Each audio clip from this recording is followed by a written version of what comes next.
Check, check, quick sound check. Can everybody hear us loud and clear? What's going on, Coach Paul? Oh, from moment to moment, we don't know. Once again, how is your day? These markets are Wow. insane. These markets are insane. Absolutely insane. Absolutely insane. Wow. What just happened in the markets? Yeah, we will find out. A headline definitely just came out. I just turned a not so great day into a decent trading day there, chat. I did not trade too much today outside of taking a long in the NASDAQ in a personal account from, where were we long from? 782s. Shout out to the playbook that they keep running, spiking these markets after the close. That just turned into a decent trading day there. But welcome to At the Buzzer, our market recap. If this is your first time here, the goal of this segment is to review what happened in the markets for the day. We may talk about some markets that we have not traded before, but we believe our goal as traders is to identify opportunity. We want to see how we can take advantage of those opportunities while managing our risk. If this is our first time meeting, I'm Coach Jay. Been a Topstep performance coach since June of 2023, and that is Coach Paul. Coach Paul, go ahead and introduce yourself. Hey, I'm Coach Paul. I've been with Topstep since April of 2023. I've been in the futures trading industry for 4 decades. I'm here to share some of my experience and hopefully help you become a better trader. And Awesome stuff. myself. Thank you. Yeah, we all got to become better traders here. Thank you for that, Coach Paul. You're all our chat, our audience. Let us know how you did today. Were you up on the day, down on the day? Anything that you learned from the day? We got the president speaking right now. Pausing period of energy plant destruction by 10 days to April 6th, 2026. So he was talking about this deadline. The deadline was supposed to be tomorrow.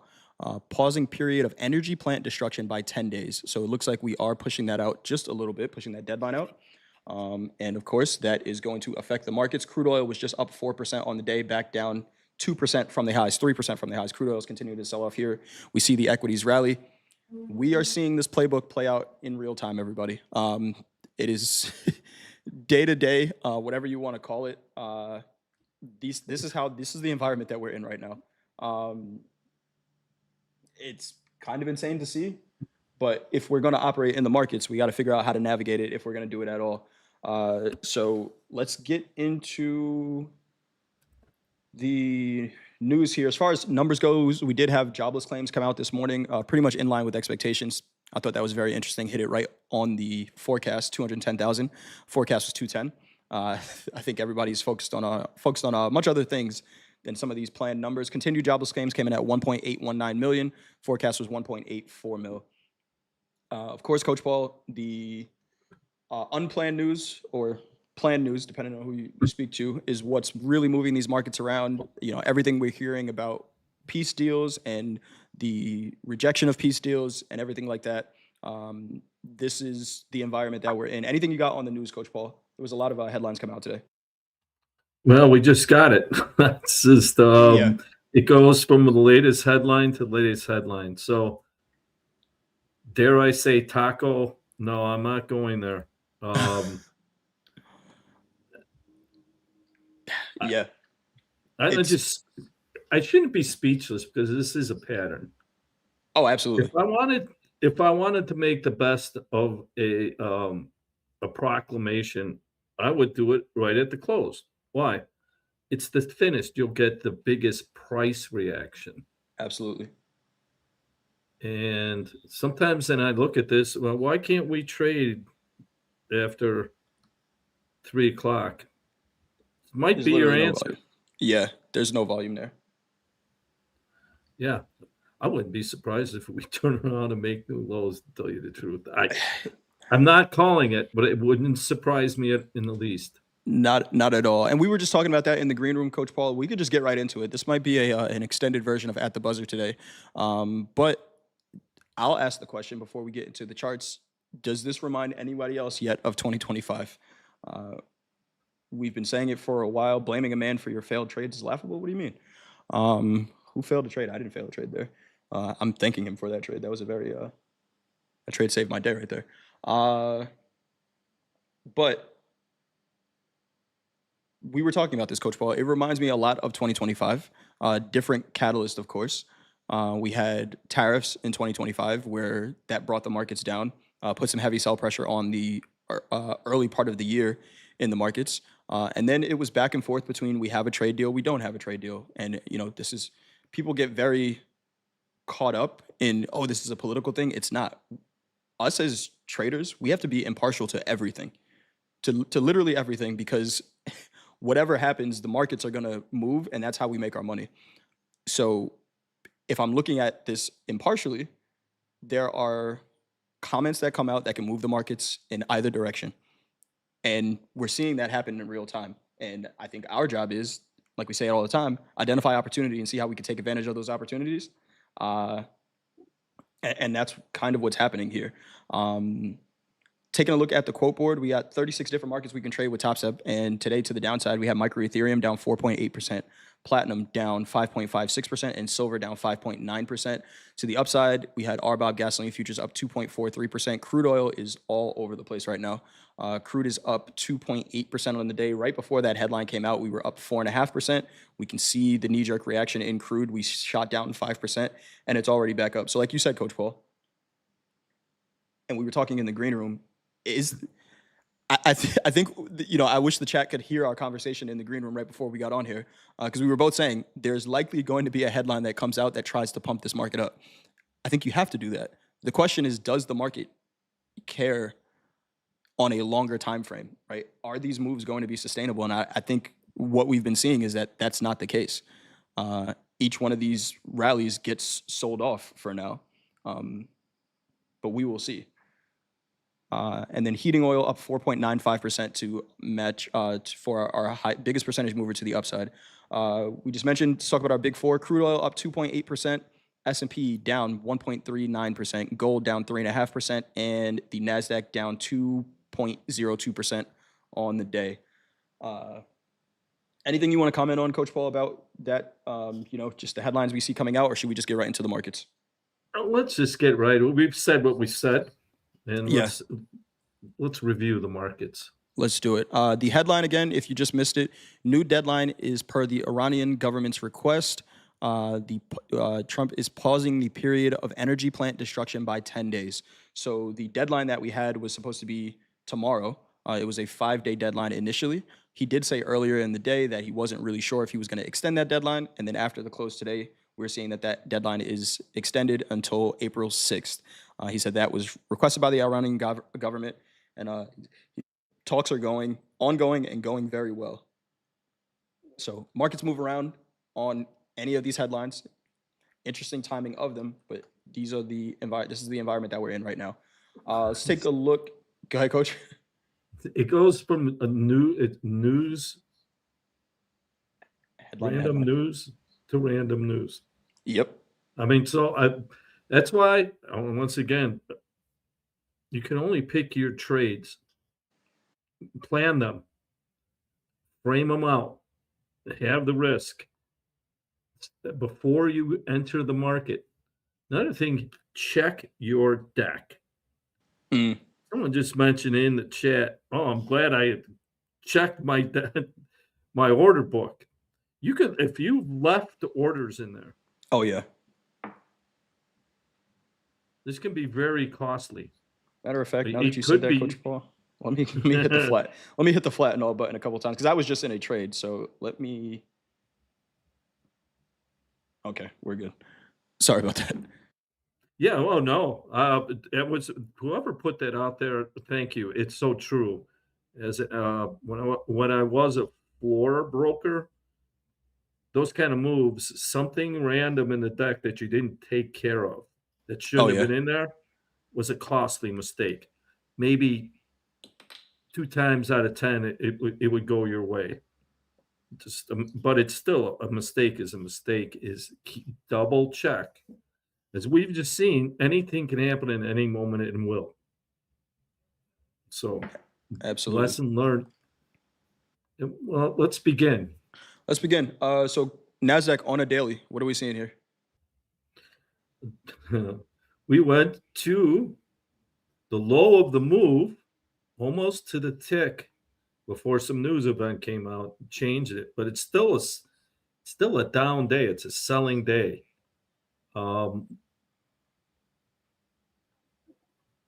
It's very negative chart. I mean, you just said, this is eerily familiar with 2025 chart. That is not a positive chart. No, So, but one thing we did hold the low from Mondays. Almost, I mean, what is it? to the tick. That low is 23,772.50. Shout out to Braden, who was on Power Hour. That was his above below 23,770s. We made a low of this session 23,763 and a quarter. So pretty much tag that low. Of course, we remember what happened Monday. That was the first day of, hey, we're going to have a peace deal. But we will see. Today was a very heavy day to the downside. Daily ATR in the NASDAQ 529. Today was an above range day. We had about a 660 point range. Coach Paul, we talked about something recently, and it's consolidation days leading to range expansion days. Mhm. And we saw this. I'm going to switch over to gold really quick because we saw something very similar in gold. Everybody remember these two daily dojis, and then we had this 5-day breakdown in gold. The equities weren't as consolidated as gold was on these 2 days here, but this is very similar price action that we're seeing. Two consolidated inside days and then a break. Now, what happens going into Friday? Of course, the headline that just came out could get these markets moving in another direction. But the question is, does the market truly care about those headlines anymore on a sustained period of time? We've been, shout out to you, looking at line charts. The line chart shows me that the market doesn't care about any headline. It's No, just selling off. yeah, long term. It's not only just the war. I mean, there's other.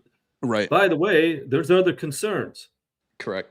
Private equity or private credit, um, inflation because of the war itself. Um, so take all that as a trend trader. This is a downtrend, and we've been down. If we look at the 200 now, we're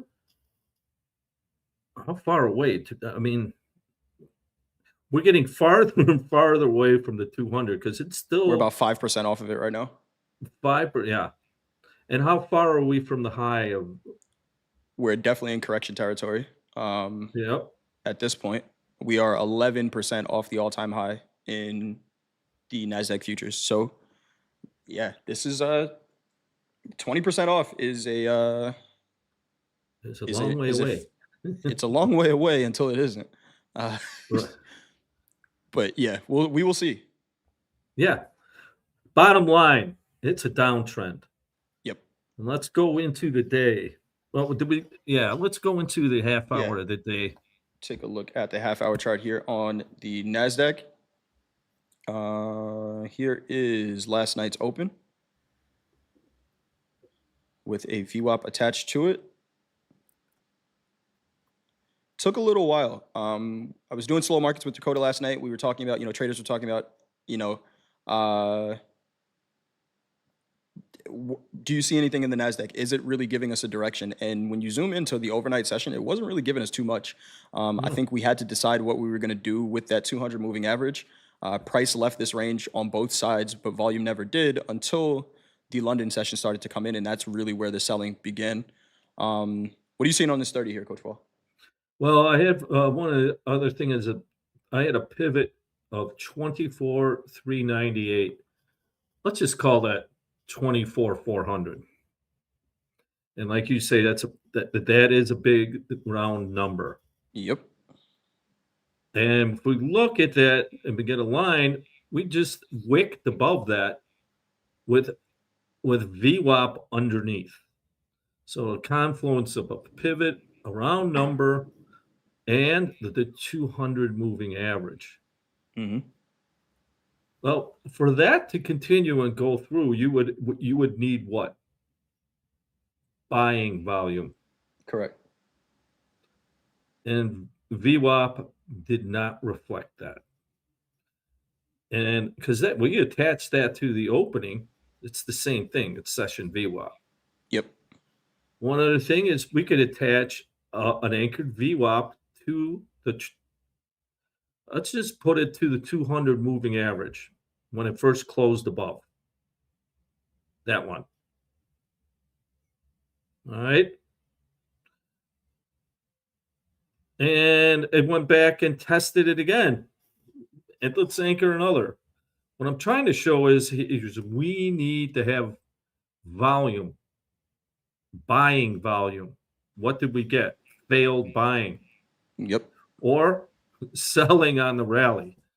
However you want to frame it, it was a very negative attempt. The buyers didn't show up. And like you said, Phil, Europe opened up, specifically London. We'll frame that candle out. Yep. Here's the London Open. And what we're saying here, real buying coming into the markets. Traders are going to say all the time, well, for every seller, there's a buyer. And it's true, but somebody could be buying 1 and 2 lots up here because buy the dip. Markets always go up. That person is not, they can move price, right? If I just traded a 2 lot in the NASDAQ, I moved price. It could be 1 tick, but I did move price, right? But my 2 lots is not enough to keep the market up here, and it's really not going to affect this VWAP at all. But when the more volume comes in for the day, there's no interest in here at all. And was there a buyer up here? There was, but hopefully they got out. Here, for every buyer, there's a seller. I mean, that's. But markets don't move on price alone. Right. Volume. Well, I'll give the example again. It could be 5,000 up, 6 bid at 7, 5,000 up. A scalper's absolute nirvana. Yeah. That doesn't happen. But what happens is we get fragmented information. And then we get imbalances. Remember, we talked yesterday, we didn't have an imbalance. We had a flat VWAP. We stayed inside of that range yesterday, the opening range, VWAP did. When we were talking about this, it was a lot of trading going nowhere. Yeah. So that's a rotational day. And you can get that from volume analysis. Specifically, my favorite is VWAP. So last night we were in rotation. But VWAP didn't leave. When did it leave that opening range? Yeah, much later in the session. Much later in the session. One more volume started to come in. Yeah, and we tested levels. So that was price discovery to direction. And it was rotating until then. Correct. Versus yesterday, where it never left that half an hour, and we just tore to the downside and the upside. Yep. Let's take a look at the equity open here. We did get a little bit of a pop on the open. Maybe not too surprising to see a little bit of maybe some short covering into the equity open. But where did we go, right? The purple box is going to be the New York session open. We did have VWAP leave that range, wasn't very urgently, and it kind of hit the brick wall of the selling that we saw all session. Now, I don't want to make this seem like this was an easy trade. There was the president's cabinet meeting that was going on. We were sharing that during the show, but that cabinet meeting lasted about an hour, and I think the entire market was looking at what was going to come out of that meeting. So I don't want to make it seem like this is an easy trade to take. But what we want to try to identify is the flow. Who had a decent day trading the NASDAQ? I'm curious. I saw somebody in the chat say they were green and they were only catching falling knives today. There was opportunity to the upside today. This is a 170-point move to the upside. Outside of this consolidation, this is an hour consolidation. This is tough to trade in. But the flow of the market never really changed. Now, am I saying I'm going to, take a short and hold it all the way through this entire move? Maybe, maybe not. But I think what I like to do in the markets is identify the flow and then find where I fit in that flow to take my piece of it. And I think if you found opportunities to sell today, you probably had an easier day. Could you have made money to the upside? Of course. But today was very unlike yesterday and the day prior. We had no direction the last 2 days in the equity markets. But once the market chooses a direction, it's very hard to try to fight against. And I think identification of that trend is extremely important if we're going to trade it. Got some background noise coming from you there, Coach Paul. Yeah, I can't tell. I'll turn my mic down. Hold on one second. Let me see if I can put a filter on you. It's in the office. Got you. They're doing some construction. All right.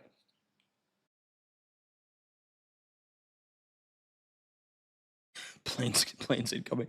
But yeah, the flow of the market was, to the downside the entire day, right? So the simpler trades, when we get the question, how can I hold on to a trade longer? Yesterday's range, how long do you actually want to hold on through this? But today, these market conditions facilitated somebody maybe holding on to a trade longer. I wouldn't be surprised tomorrow if we see the top leaderboard, maybe some of the biggest that we've seen all week because the market facilitated that. All right, let's take a look at some of the other equity markets. The Russell, whoa, what the heck?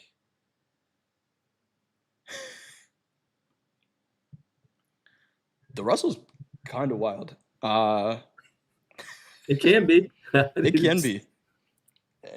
Wow. Is that for reals? That is the move after that news came out. See if... Not as clean of a trend in the Russell today. I think the NASDAQ was a little bit cleaner in the S&P, but you can see where the Russell is holding, right? The Russell is holding up on that 200 moving average on the 30. We talked about this during the opening call, decent bounce off of that, but it's holding that 200 moving average a little bit more right now. And then we got the Dow as well, kind of holding around this 200 moving average, but the NASDAQ and the S&P. Here's the S&P price and volume below that 200, another test and rejection of it on the New York session open. These markets are presenting opportunity. So going into tomorrow, I think tomorrow is going to be a very interesting trading day. Very interesting trading day. Anything you want to say about, going into tomorrow, Coach Paul?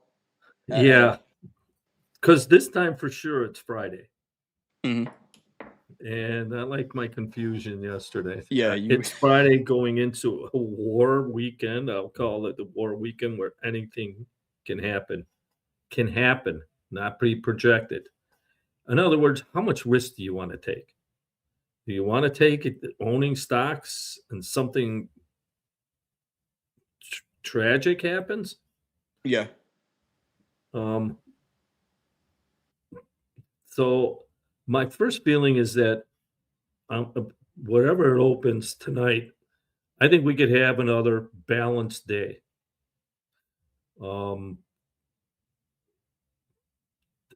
But technically, I'm going to watch that first half hour. Yeah. And see what kind of movement we get out of it, if VWAP is flat or it's moving. I'm not going to be aggressive. I'm going to be very patient. Now, this is not a bullish market. So I'm still leaning towards the sell side. This is high uncertainty, which amplifies anxiety. Yeah. Which takes liquidity down. So what do I mean by that? As the volatility expands, and especially in equities on the downside, volatility expands on downside movement in the equities. Yep. So with that,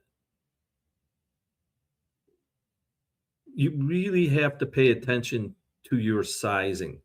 If let's look at the VWAP on the daily. We've gone from what on beginning of the year. VWAP from the beginning of the year. There it is in the S&P. Yeah.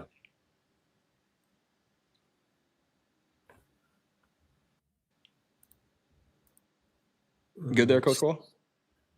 Yeah. It doesn't look good. Daily volatility. It may be because VWAP or the ATR is what you're speaking about. Oh, ATR. The Gotcha. ATR. It's gone from 91 to basically 130. Yes. So it's, if you're trading the same size as you were at the beginning of the year, you're taking more risk than you, than you did at the beginning of the year. So you could trade the exact same system, same way, but you have higher risk. So position sizing needs to change. If not, by default you're trading larger. Yep. I'm not saying you Absolutely. can't do it, but understand that.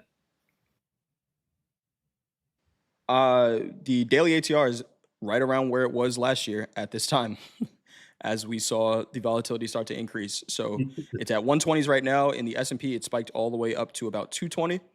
In the NASDAQ, we are at 530s right now, which is again where it was. It's a little higher than where it was at this time last year, and we saw that get all the way up to 880s. And this is an uncertain environment we're in. So again, more volatility might mean size down, Boy, could mean bigger trades for you. Let's take a look here that at. just looks so, when I'm looking at that, it's almost a mirror image of what happened last year. Oh yeah, it's exactly the same. It feels exactly the same. Again, different catalyst. Brock Bledsoe. I answered you there in the chat. I'm getting my news from Financial Juice. Getting my news from Financial Juice. Let's take a look here at gold on the daily.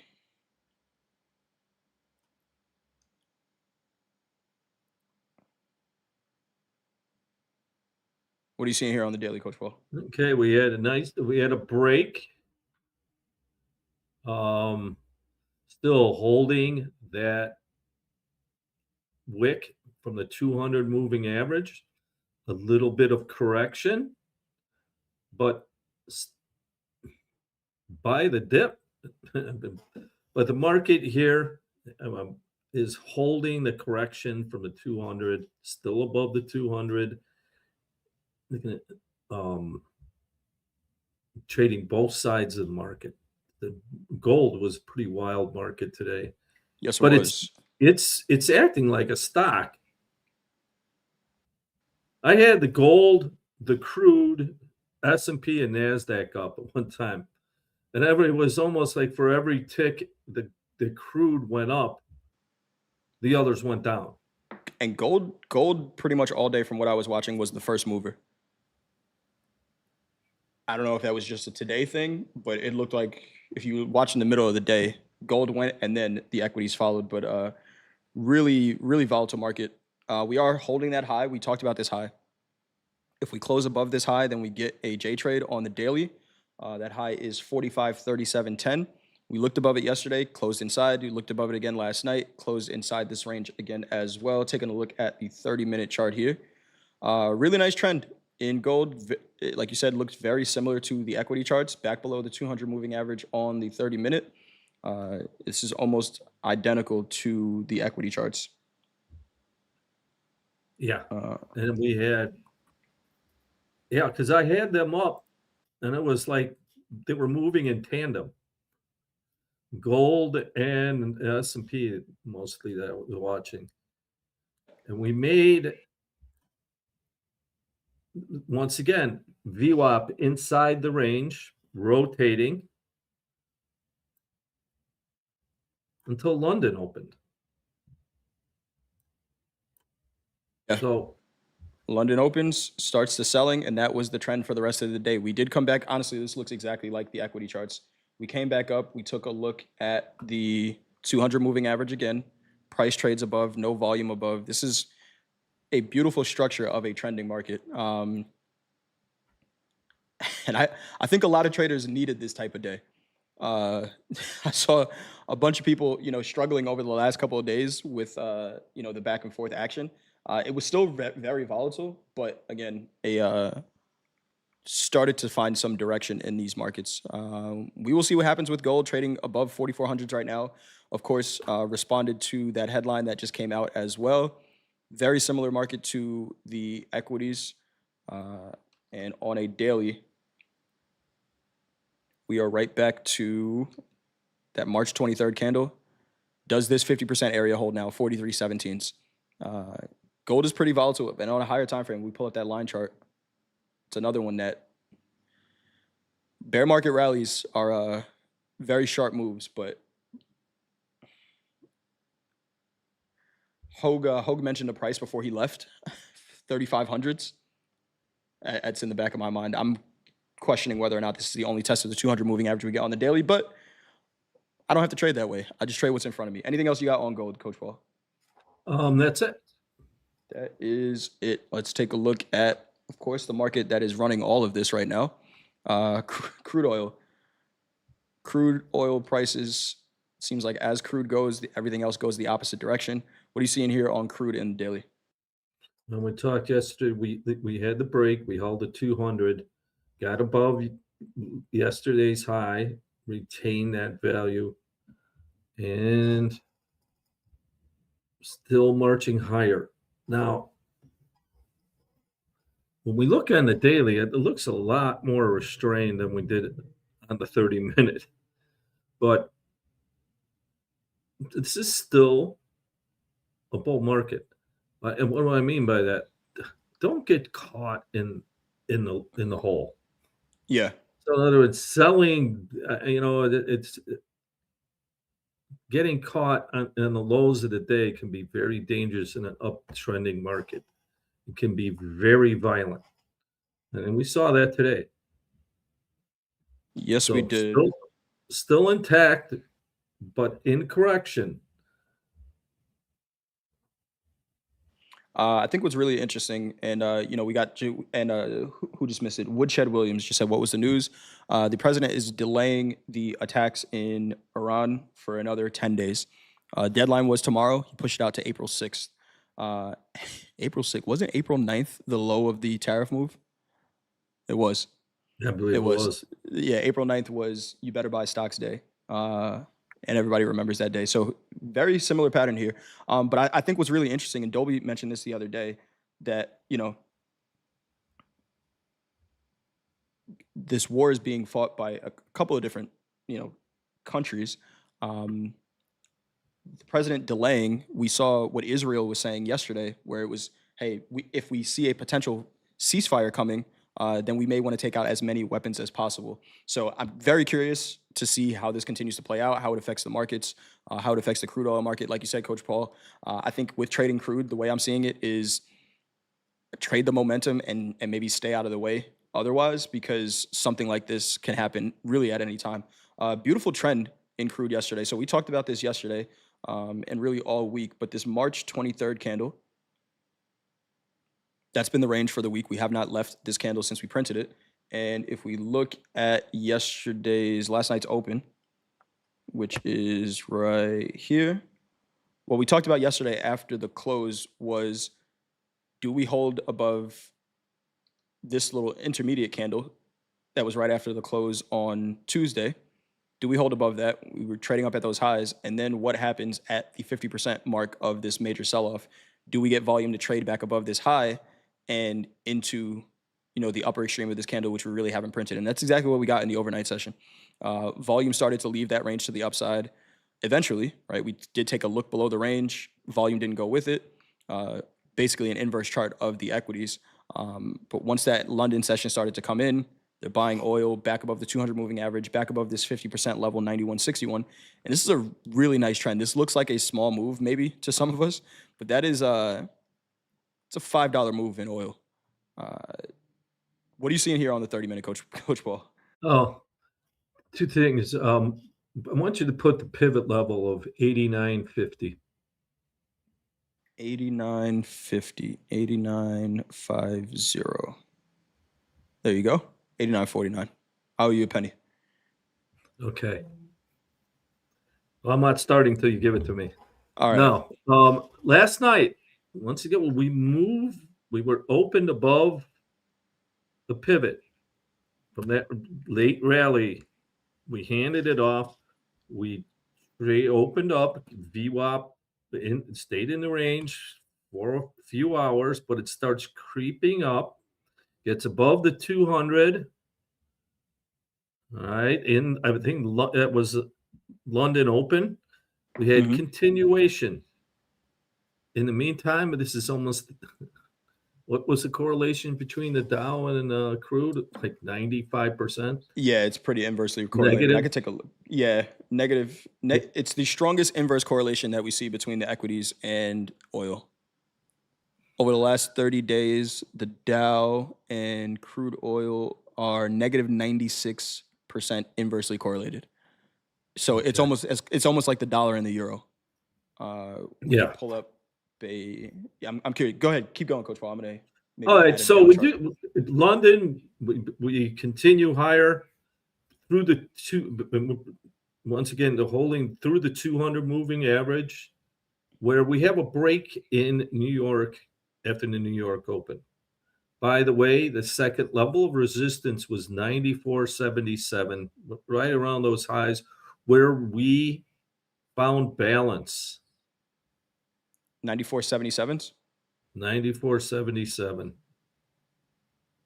I had one more level up there, 95.10s. But I think our pivots calculate just a little bit differently. But yeah, here you Yeah, go. yours I think go after the close. Mine are on the settle. But we got So another one. We got price trading above there. But look at where volume is. so if we just put so we reach that level and what do? We flatten out. You had 95.10, but Yeah. that is the low of that hysterical move. But what two things? When we start a second level resistance, we start trading around a rotating. The market's tired. It takes a lot of energy. Yeah. It's more dynamic than just a level. So what we reached there early last night, broke back down to 200, went back to it late in the day. And what did we do? We ran out of steam. Maybe someone was waiting for a talk. I don't know. I wasn't, it doesn't matter. Key is what do we find at that level? Balance. Yep. And then we settled underneath it. So why I bring this up here at this level, if this is where, if you want to sell it, sell buying failure. What do I mean by that? We had a series of higher lows, higher low, and we see this little candle. You almost don't see it unless it's almost invisible. That's the warning. Now watch what happens when we break the low and close below the second level of resistance. The buying stopped. And and not to say that we're going to see this massive candle, but that's where the buying stopped for the day. And it was just a big move. I mean, it was, look at VWAP. We broke it once to hold the 200 moving average and back to new highs. So I'm going to come back to why can't we trade after 3 o'clock? That because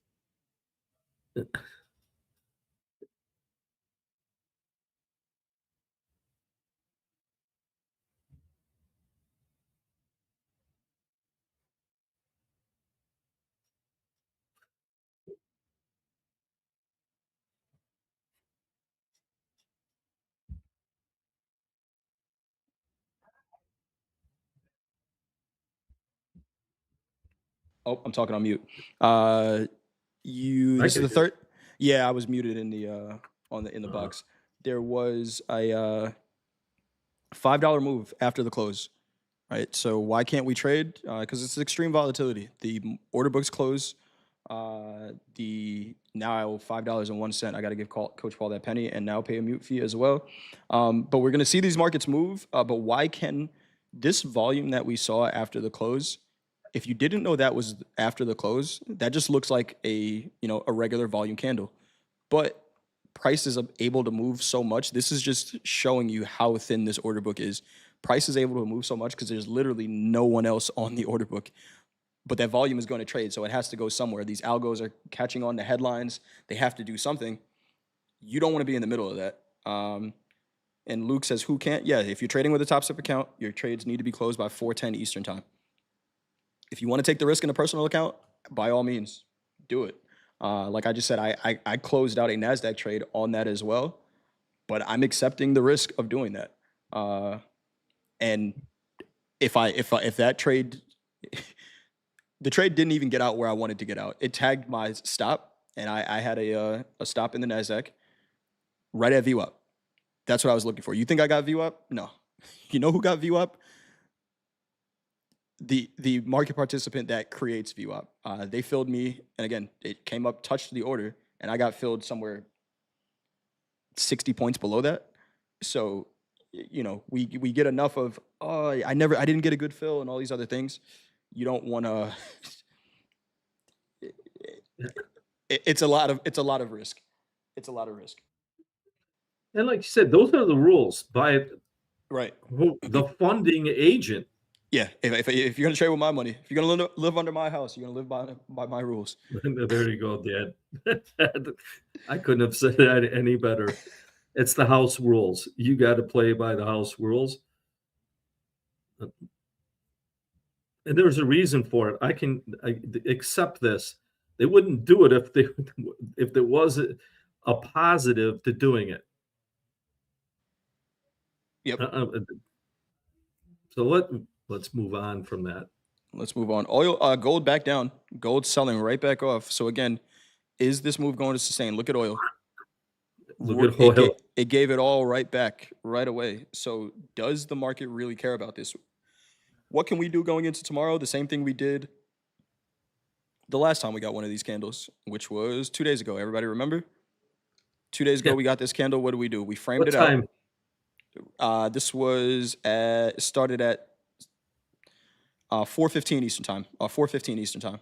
So we framed out that candle. We saw how it presented an opportunity to us. Maybe lower extreme. You can buy it 50%. There was a rejection. See how the volume trades around it. They gave us another one.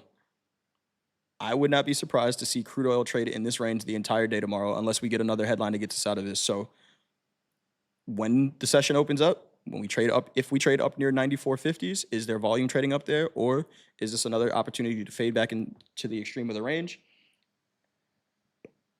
And then you go from there. You know, I think in this market conditions that we're in right now, holding on to any bias for too long is, you know, if you're on the right side of it, great. But what is the right side when it changes every day? Go ahead, Coach Wall. I have not. Just no. I'm not going to say it. I'll just move on. I've already said it. So any other markets you want to talk about? The house rules. Right. Yeah. Yeah. Any other markets you want to talk about here? Let's see the dollar. Let's look at the euro. Look at the euro on the daily. Again, basically 100% inverse of the US dollar. If you flip this over, this is a dollar chart. But here is the euro on the daily. It's been a great trade this week. And why is that? You made dollars some trades in it, so I'll hand this back to you. I mean, you called it out. It's just been a little cleaner, I think, as far as movement goes. I'm really starting to like the currency trades as far as set and forget trades. I did have a trade on in this combine in the Canadian dollar as well, which, you know, there's not a ton of risk. It kind of feels like trading micros, and even if it's too big, you can trade micro euro futures, right, to limit your risk even more. But right now, it just seems like a clean trade. It's moving in a downtrend, very similar to the equities. We got a little bit of relief rally. It kind of feels like an equity chart, very similar. But we had this spike on Monday to open the week. We didn't look above that high. Volume never tried to trade above that high. And the idea was, okay, then we fall back into the range if we can't find buyers. So the 50% of that range today was the open. We opened right around it. We got that 200 moving average on the 30-minute up there. We had price trade higher up into yesterday's range, no acceptance of volume inside yesterday's range. And then we kind of fall apart. It's not, if you're going to trade the euro, it is not the most exciting trade in the world. It is not just going to run all over the place. And I think that's okay.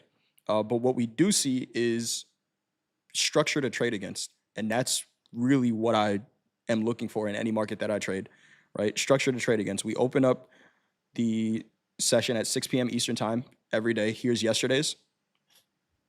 Structure to trade against. Volume trading below. How many opportunities did it give you to sell in that area higher than volume? Structure to trade against. Here's the first 30-minute opening range. We check this area even after volume leaves. And this is a pretty aggressive move to the downside. But we come back up and hold that area. The market's respecting that zone. So we had a trader, Coach Paul, who JD mentioned it to me this morning.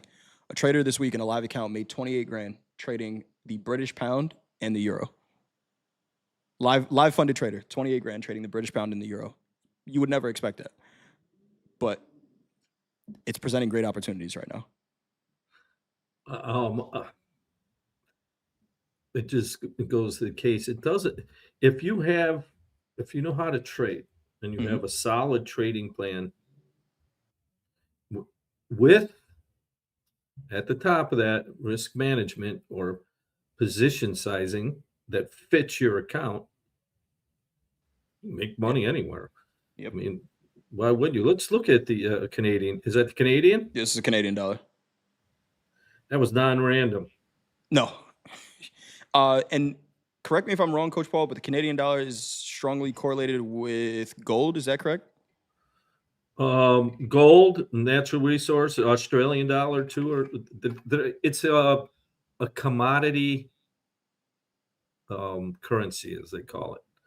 Gotcha. But gold or natural resources, it's much like Australia.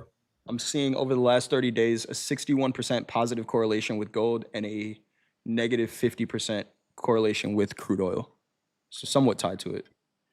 But yeah, it's in a trend right now, right? If this was the NASDAQ trade, how many traders would be looking like, oh, how can I hold this trade all day? This is a beautiful short. We're just identifying it in a different place. And this, what I am conscious of is the fact that trends end, right? If you are looking at this now, we've been talking about the currencies for a little bit now, but this trend could very well end tomorrow. What I don't want is anybody to jump over to the Canadian dollar tomorrow, over leverage, and be like, well, Jay and Paul said it, it's moving, so let's go. And then that be the day that this consolidates, and then you're like, this trading shit doesn't work. The market still has to present a trade opportunity to you every day. You can't just go in the Canadian dollar tomorrow, place whatever trade you want, and expect to make money, right? It still has to present a trade, but look at the last 2 days. It's presented, this is a Paul drop right here. We had price trade above the first 30 minutes. We closed below that VWAP, and we got a Paul drop. That's the name of the trade. And then yesterday, that is the name. That is, if you like that name, you let me know. Oh, what if it goes up? And that's exactly. We gotta get back to the writers' table, because what if it goes up? An inverse Paul drop? No. We'll work on that one. We'll work on that one. But this is a trending market right now, right? Over the last couple of days, last couple of weeks, this has been a really nice trend. The dollar's been trending. We've seen dollar strength. How many urgency trades? A Paul pop. Paul pop. There you go. But how many of these trades have we seen over the last 2 weeks, right? To me, as a trader, this is what I'm looking for. I know that there are going to be traders that say, oh, I'm a NASDAQ trader. I'm an S&P trader. I don't care. I just want to trade the market that presents the best opportunity for me to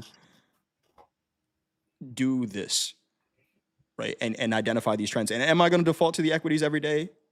Absolutely. Is there going to be a day that I don't look at the equities? Probably not. But am I really doing my job as a trader? This is how I feel. And other people are going to disagree. Am I doing my job as a trader if my goal and my job is to identify opportunity, and I identify an opportunity and I don't take advantage of it? I don't know. But anything else you want to talk about, Coach Paul? You know what's interesting in that? All that urgency happened under the 200 moving average. Mm-hmm. And if we look at it longer, we got above it. And guess what didn't? Price did, but Yep. VWAP didn't. So that's like riding it. That's like skiing down a mountain there. Oh, yeah. Yeah. You can try skiing up. It's going to take superhuman effort. But classic move. And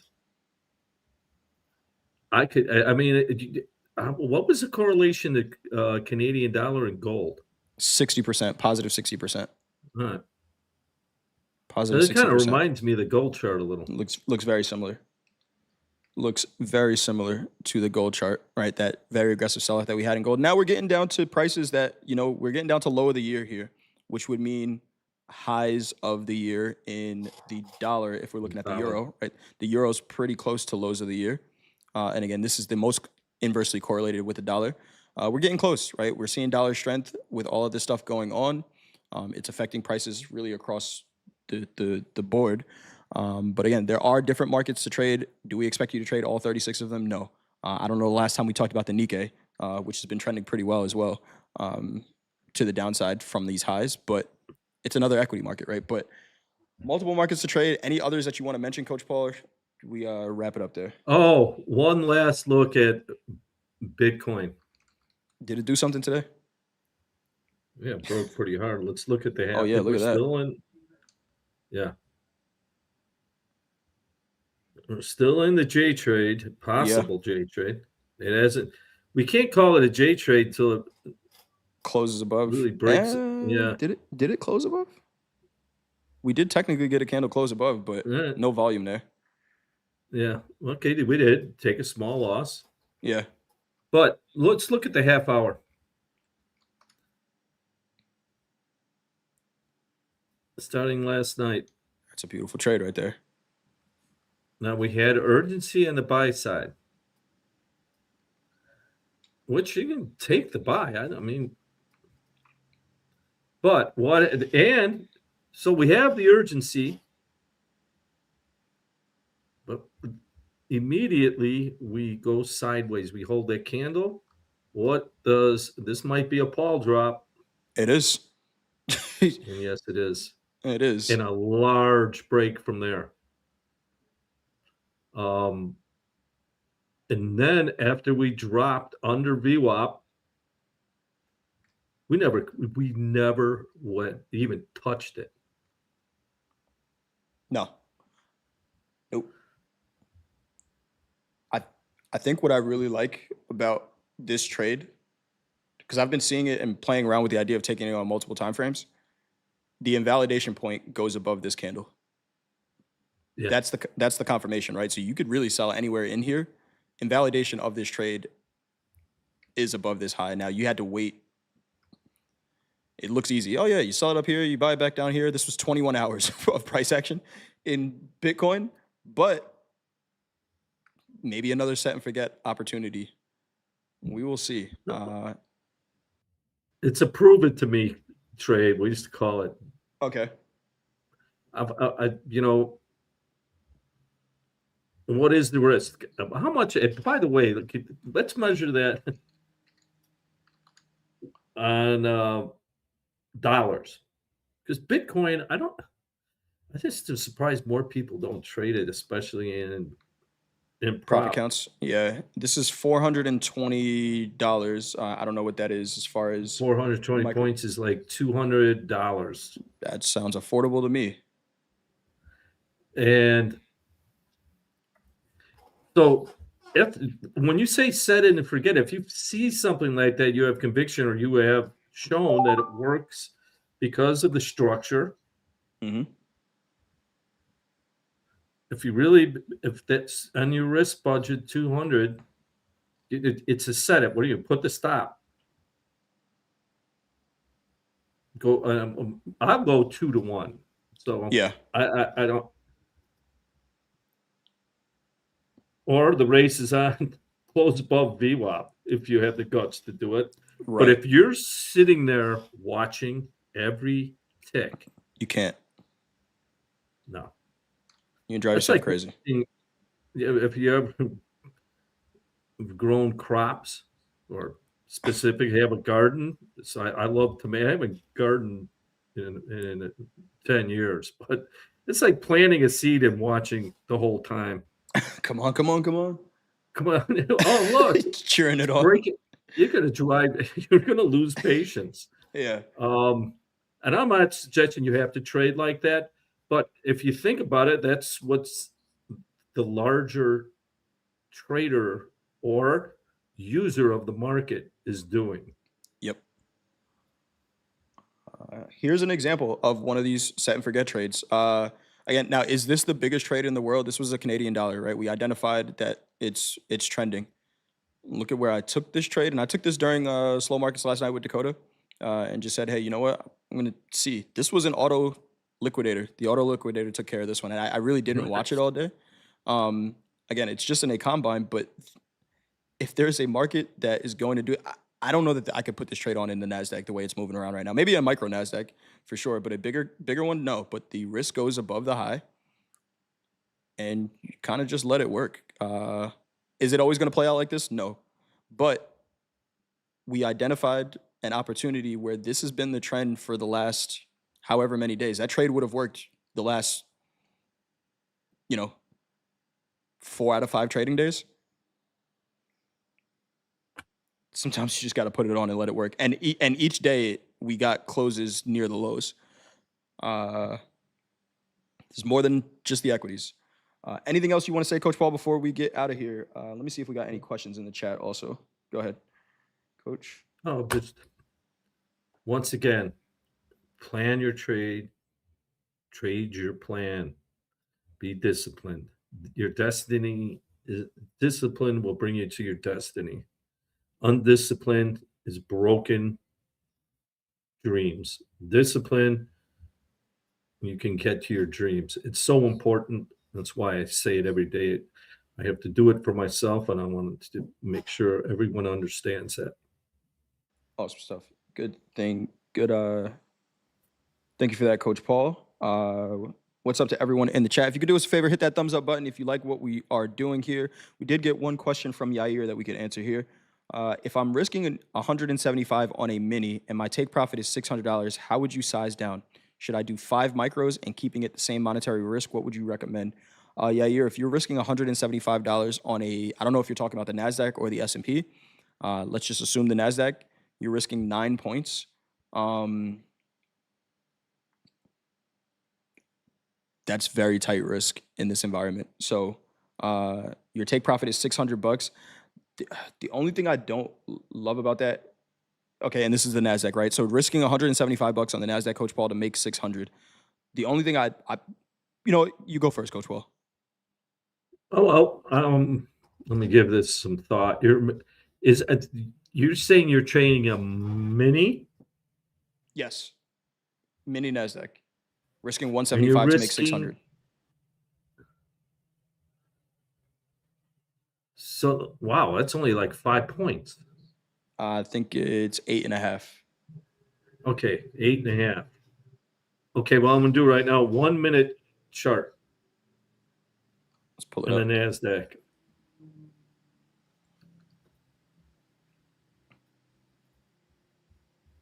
So Here's regular trading hours where most people are probably trading. Yep. What's that peak? 32.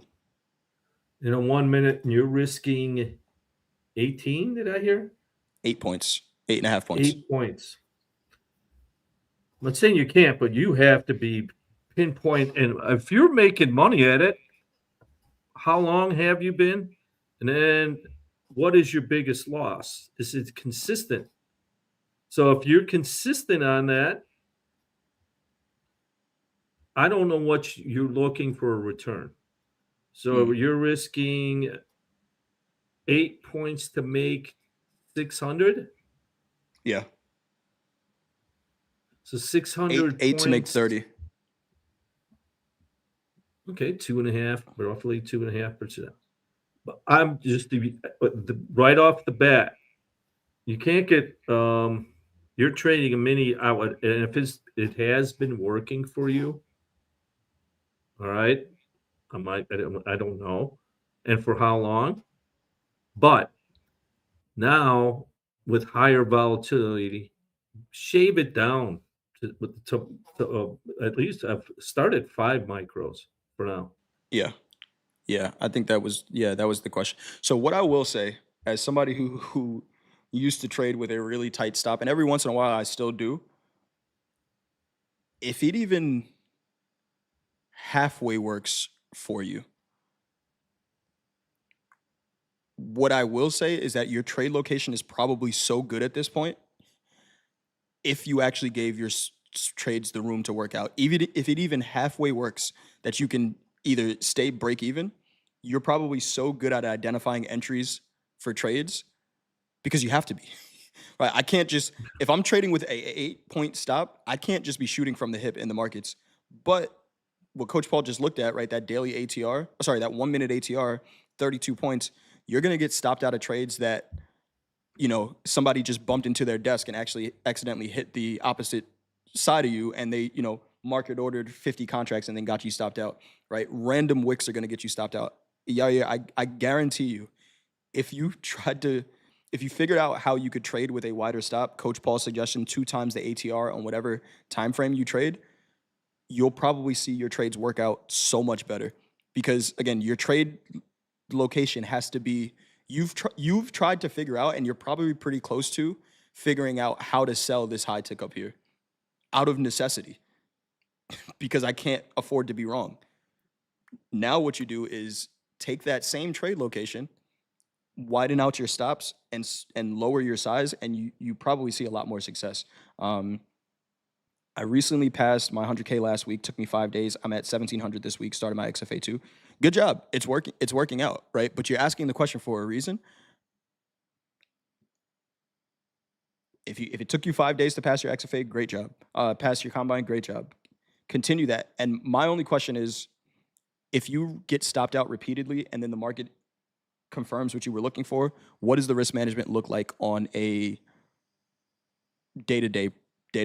But nice job. Keep trading well in that XFA. Anything else you want to say, Coach Paul? Um, I would back test how how much time this trade has worked. Mm, All right, and just be aware. Um, Great job, but you're now that you're in an XFA, that's another reason to cut it to 5 micros. yep. You want to keep that XFA. Um, but here's the principle: higher volatility creates higher average true ranges. All right, not adjusting Hmm. is you're taking on more risk. So position sizing, and every professional does this, or they don't survive long. Hmm. And on the other side of that coin is when markets are in a bull market, volatility goes down Yeah. because that's the expectation. It's why they call the VIX the fear monitor.